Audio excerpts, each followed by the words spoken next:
kawan, jumpa lagi dengan Toro Channel ya. Assalamualaikum warahmatullahi wabarakatuh. Allahumma sholli ala sayyidina Muhammad wa ala ali sayyidina Muhammad.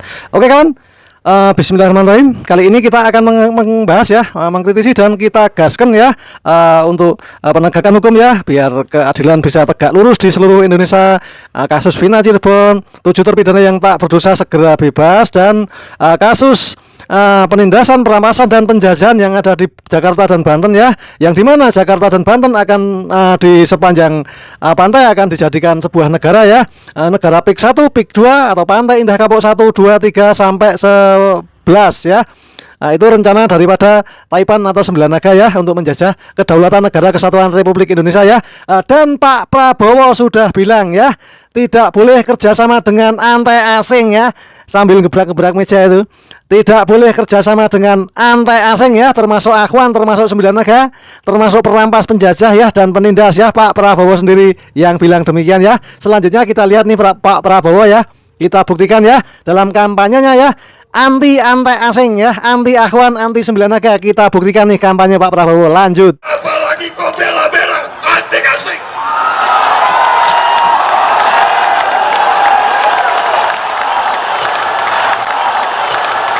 Anti asing. Bela anti asing. Bela-bela anti asing. Anti asing. Dan di sini ya, anak muda dari Banten ya, generasi muda dari Banten ya, masih keturunan Kesultanan Banten ya, termasuk Yogyakarta, daerah istimewa Yogyakarta, masih ada hubungannya dengan Kesultanan Banten ya. Bisa di flashback ya, kita lihat di dalam sejarah waktu penyerangan ke Batavia, tentara Mataram yang ada di Yogyakarta itu pergi ke Batavia. Batavia itu Jakarta ya. Itu yang menyediakan logistik ataupun beras ataupun makanan itu dari Kesultanan Cirebon, Kesultanan Banten, Prabu Siliwangi dan lain sebagainya ya. Jadi untuk Kesultanan Ngayogyakarta Hadiningrat, daerah istimewa Yogyakarta yang dimana kesultanannya masih hidup, itu tetap harus membantu rakyat Banten yang ditindas oleh asing ya. Dan Pak Prabowo juga sudah menolak dalam kampanyenya, tidak boleh bekerja dengan asing dan asing ya, Sembilan Naga. Oke, langsung saja kita simak ya Pak Kolik dan satu pemuda cerdas yang membongkar semuanya. Semuanya itu hanya rekayasa dengan dalil PSN ya, proyek strategis nasional, yang dimana PSN adalah untuk kepentingan rakyat, tapi ini untuk kepentingan warga langsung dari Tiongkok ya, didatangkan ke situ untuk membentuk rakyat Tiongkok ya, yang dikelola oleh Sembilan Naga, terutama Akhwan ya. Langsung aja kita simak penjelasan dari kedua narasumber yang kredibel, terpercaya dan benar jujur ya. Ini kita simak lagi. Oke, lanjut. Itu kan di channel ini terbukalah, masyarakat mulai terbuka terkait dengan fakta-fakta, mulai terungkap bahwa apa yang kita ungkapkan di sini ternyata fakta di lapangan, sehingga kemudian banyak masyarakat yang berani bicara sekarang, sudah berani. Oh, berarti tadinya takut ya? Tadinya takut gitu kan, karena dalam prosesnya PSN PIK, pengembangan PIK atau kemudian di PSN ini itu melalui pola-pola intimidasi. Jadi orang dilarang bicara ya? Ada orang memasang spanduk kemudian dihubungi pihak berwajib seperti itu kan terjadi, sehingga orang kemudian takut untuk berbicara. Tapi setelah kita berbicara di channel Pak Abradum pun juga teman-teman yang lain gitu kan, sekarang paling tidak masyarakat sudah mulai berani untuk menyuarakan itu kan. Nah, terkait apa yang dirasakan, jelas dari awal kita juga sudah bilang bahwa ini adalah upaya perampasan ruang hidup, Pak Abrad gitu kan. Jadi laut itu adalah ruang hidup untuk menghidupi bagi nelayan kan, kayak gitu kan. Nah, ketika itu di kafling atau dikuasai, diokupasi, maka ruang hidup itu kemudian hilang, sehingga tempat kami untuk mencari nafkah juga hilang. Lalu kami akan kemana? Kan kayak gitu. Itu yang harus dipikirkan. Yang kedua adalah yang terjadi di daratnya. Ini juga sangat luar biasa kan, kayak gitu kan. Perampasan lahan gitu kan, itu terjadi. Terus kemudian penguasaan aset-aset publik juga terjadi. Dampaknya apa? Yang jelas terkait penguasaan katakanlah sungai gitu kan, dan banyak sungai-sungai sebetulnya yang sudah diuruk gitu kan. Jadi banyak sungai yang hilang sekarang ya? Banyak sungai yang hilang. Nah, dampaknya ini luar biasa. Satu misalnya di Muntung saja 600 hektar tambak itu terancam mati. 600 hektar. 600 hektar. Otomatis mereka yang hidupnya di tambak itu juga terancam kehilangan mata pencaharian di situ.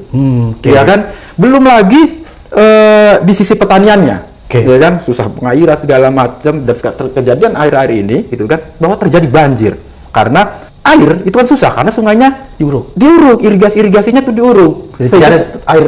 Nah, maka tidak ada drainasenya itu tidak ada kan, sehingga pembuang airnya nggak ada, sehingga di situ sawah-sawah sekarang banjir dan banyak yang tidak bisa digarap di situ. Nah, ini juga sama saja merampas ruang hidup masyarakat yang ada di daerah kami kan, kayak gitu kan. Lautnya kemudian diokupasi, daratnya juga lahan-lahannya dirampas gitu kan, dengan harga yang tidak sesuai, tidak manusiawi kan, kayak gitu. Prosesnya juga tidak manusiawi gitu kan.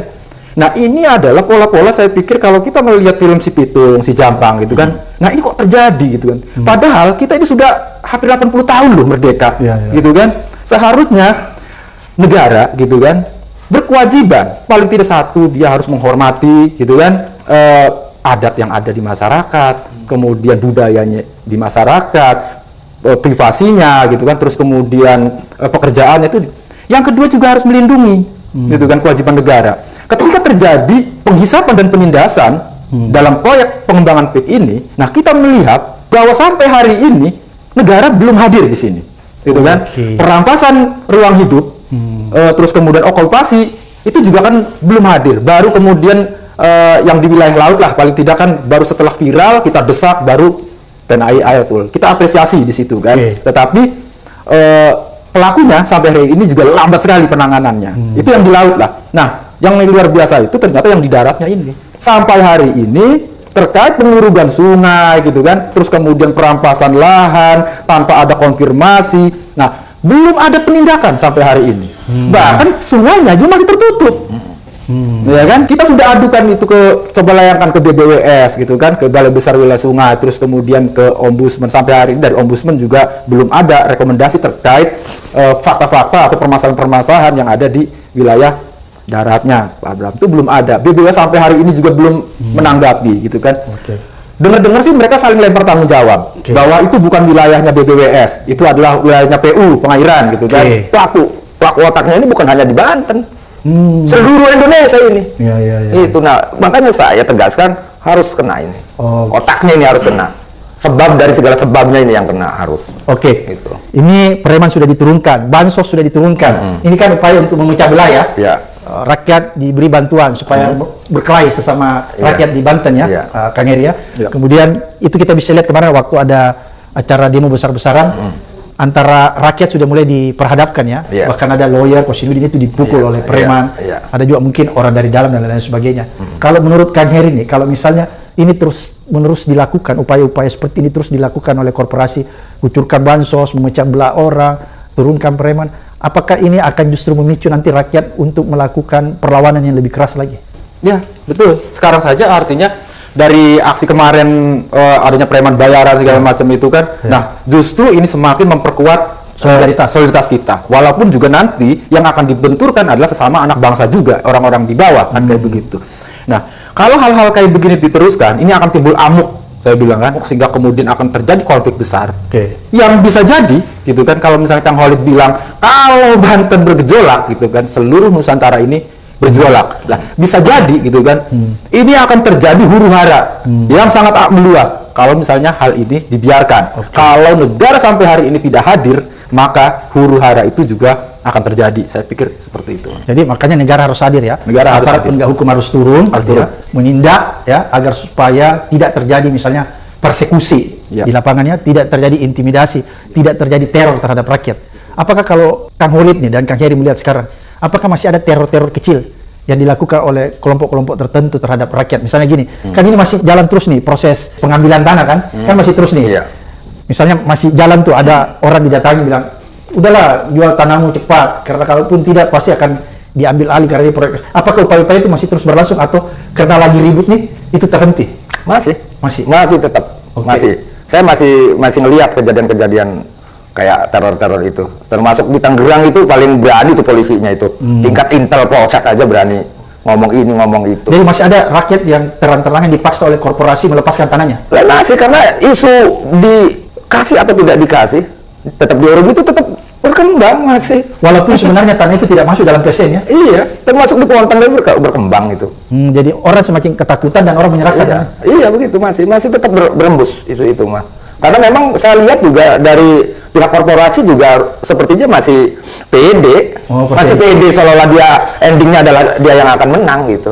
Karena mungkin korporasi ini, si oligarki ini ngerasa dia sudah sanggup mengkooptasi aparat pemerintahan yang ada saat ini, jadi sehingga dia percaya diri. Udah ngengkeng aja gitu tuh, udah ujungnya penting gua yang menang.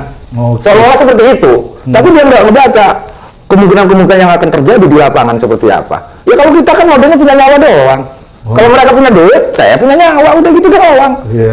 Tinggal gini aja, siapa yang lebih sayang nyawanya? Kalau saya mau udah bosan hidup.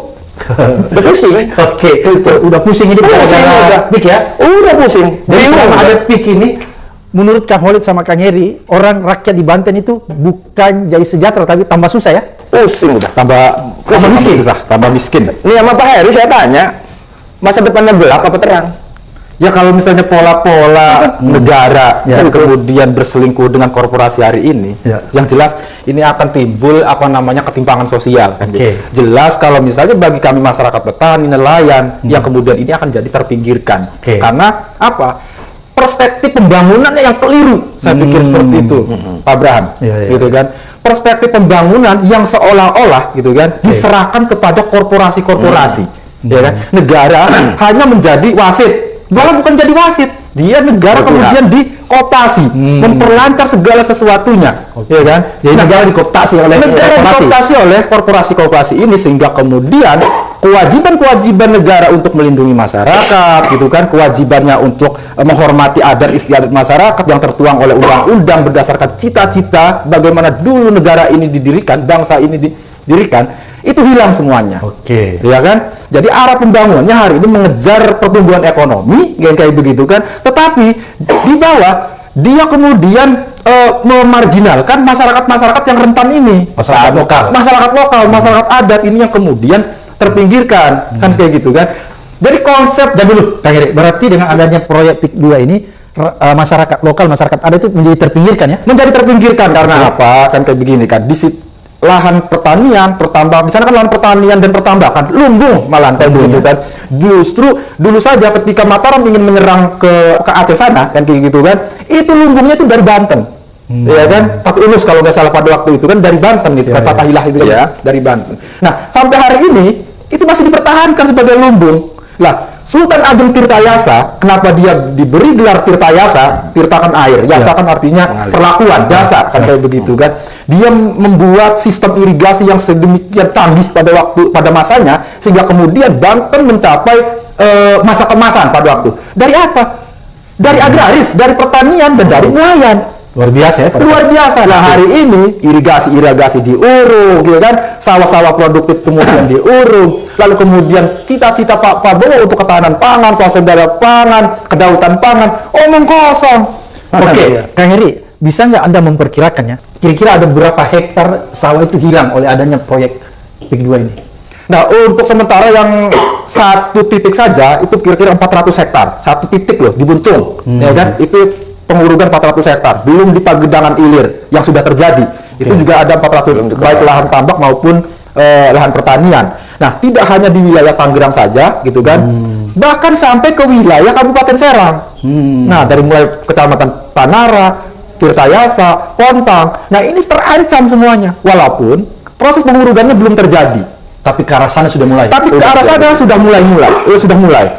Awalnya itu berhembus bahwa yang membebaskan Agung Sedayu. Ya kan, atas nama PIK ini, atas nama PSN ini. Ketika ini ramai, ya kan, sudah mencuat, mereka berusaha untuk memotong isu ini. Seolah-olah bahwa yang terjadi di Kabupaten Serang itu bukan PIK, terpisah dengan PIK. Seolah-olah. Jadi itu yang dibuat sekarang ya? Yang dibuat sekarang. Padahal itu tetap Agung Sedayu. Padahal tetap, ketika terjadi protes masyarakat di Tangerang, calo-calo tanah ini protes juga, gitu kan? Gara-gara yang protes di Tangerang nih, gitu, dana kita macet. Katanya ini bukan PIK, kita kan protes PIK nih, kan kayak gitu kan. Lah otomatis bahwa memang pengembangan dari 1, 2, 3 sampai 11 itu memang terjadi, itulah pengembangan PIK, walaupun kemudian dia menciptakan cangkang-cangkang perusahaan.